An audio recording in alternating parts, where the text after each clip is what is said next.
Guys, so good morning guys. So nandito na kami ngayon sa Tagaytay City kasama yung aking mga churchmate ng Blessed Life Community Church sa May Malanday. Kasama din namin yung aming pastor na si Pastor Loki Pajardo.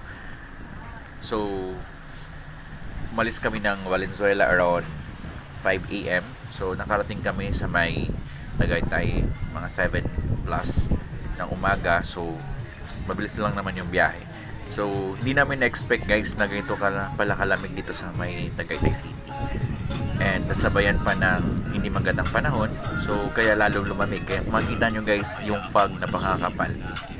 Halos zero visibility. Kung may sasakyan nga makasalubong, hindi mo na makikita eh. Unless kung naka headlight or fog light yung car mo. Pag walang fog light yung car mo, hindi ka talaga mapapansin ng tao. Kasi zero visibility na, sobrang lamig. And hindi namin inasahan na ganun kalamig. Kaya ayun guys, yung mga suot namin. Ako nga naka-short na ako, and si Allen din naka-short din. Ayun, so may baon pala kami guys na kakanin para sa aming breakfast. Kaya tara guys, samahan nyo kami umakyat doon sa taas. Tingnan natin kung anong pwedeng makita natin sa taas ng park. By the way, nagbayad pala kami dito guys ng 50 pesos na entrance. Tapos nag-park din kami. Yun guys, bye bye!